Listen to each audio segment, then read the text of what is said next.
पहला, मन को स्थिरता देना। गीता में कहा गया है कि अगर हमने अपने मन पर काबू कर लिया तो समझो जीवन की हर समस्या का समाधान हो गया। मन ही हमारी बाधा है और मन ही पदगामी भी है, इसलिए इसकी लगाम ढीली नहीं छोड़नी चाहिए। दूसरा, क्रोध पर नियंत्रण। क्रोध ही समस्या को घोतक है। कभी कभी हम ऐसा कर्म भी कर जाते हैं जो मानवता के विरुद्ध है। गीता में कहा गया है, क्रोध से भ्रम पैदा होता है, भ्रम से बुद्धि व्यग्र होती है। जब बुद्धि व्यग्र होती है तब तर्क नष्ट हो जाते हैं। जब तर्क नष्ट होते हैं तो व्यक्ति का पतन शुरू हो जाता है। इसीलिए इस शत्रु पर विजय पानी अति आवश्यक है। तीसरा, समय की उपयोगिता मनुष्य के लिए परम आवश्यक है। जिसने समय के साथ कार्य को पूर्णता दी है वह न कभी अनैतिक कार्य करता है, न किसी द्वंद्व में फंसता है। चौथा, नजरिए में बदलाव। जो ज्ञानी व्यक्ति ज्ञान और कर्म को एक रूप में देखता है उसी का नजरिया सही है। इससे वह इच्छित फल की प्राप्ति कर सकता है। पांचवा, मन पर नियंत्रण आवश्यक। मन पर नियंत्रण करना बेहद आवश्यक है। जो व्यक्ति मन पर नियंत्रण नहीं कर पाते उनका मन उनके लिए शत्रु का कार्य करता है, बनते काम भी बिगड़ जाते हैं। छठा, आत्ममंथन करना चाहिए। गीता में कहा गया है कि किसी भी कार्य को शुरू करने से पहले आत्ममंथन, उस कार्य के प्रति सोचना आवश्यक है, जिससे कार्य में भी सफलता मिलेगी और वह नियत समय पर भी पूर्ण हो पाएगा। इसीलिए व्यक्ति को आत्ममंथन करना चाहिए।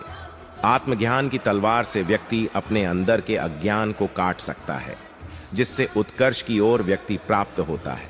सातवां, सकारात्मक सोच से निर्माण अगर अधिक पाना है और सबसे आगे रहना है तो सोच को अधिक तीव्र करना होगा। सकारात्मक सोच से ही मस्तिष्क का विकास हो पाएगा। मनुष्य जिस तरह की सोच रखता है वैसे ही वह आचरण करता है। अपने अंदर के विश्वास को जगाकर मनुष्य सोच में परिवर्तन ला सकता है, जो उसके लिए और देश तथा समाज के लिए कल्याणकारी होगा। आठवां, कर्म का फल। गीता का महाउपदेश यही था कि फल की अभिलाषा वही करता है जो कर्म नहीं करना चाहता, लेकिन जो कर्म को ही लक्ष्य बनाता है उसे सब कुछ प्राप्त स्वतः ही हो जाता है। गीता में भगवान श्री कृष्ण जी यही कहते हैं, मनुष्य जैसा कर्म करता है उसे उसके अनुरूप ही फल की प्राप्ति होती है। इसलिए सत्कर्मों को महत्व देना चाहिए। नवा, मन को ऐसे करें नियंत्रित। कहावत आपने सुनी होगी, मन तो बंदर है, जिसके अंदर स्थायित्व नहीं है वह चंचल है। उसको काबू करना परम आवश्यक है। मन चंचल होता है, वह इधर उधर भटकता रहता है, लेकिन अशांत मन को अभ्यास से वश में किया जा सकता है। कहा भी गया है, मन के हारे हार है, मन के जीते जीत। 10वां, सफलता प्राप्त करने की नीति। गीता को सफलता की कुंजी भी बताया गया है, जिसके मनन से मनुष्य जो चाहे प्राप्त कर सकता है।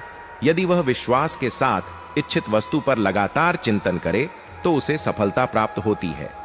11वां, तनाव से मुक्ति। गीता में तनाव से मुक्ति के बारे में भी बताया गया है, क्योंकि तनाव व्यक्ति की सोच, समझ और ज्ञान को नष्ट कर देता है। जो प्रकृति के विपरीत कर्म करने से मनुष्य तनाव मुक्त होता है, यही तनाव मनुष्य के विनाश का कारण बनता है। केवल धर्म और कर्म के मार्ग पर ही तनाव से मुक्ति मिल सकती है। बाकी समस्त संसार तो तनाव से भरा हुआ है। राधे राधे। मित्रों, हम आपके लिए हर सुबह गीता के अत्यंत ही महत्वपूर्ण उपदेश की शॉर्ट वीडियो लाते हैं। अगर आपने उन वीडियोस को नहीं देखा तो उन वीडियो को भी अवश्य देखें। जय श्री राधे कृष्णा।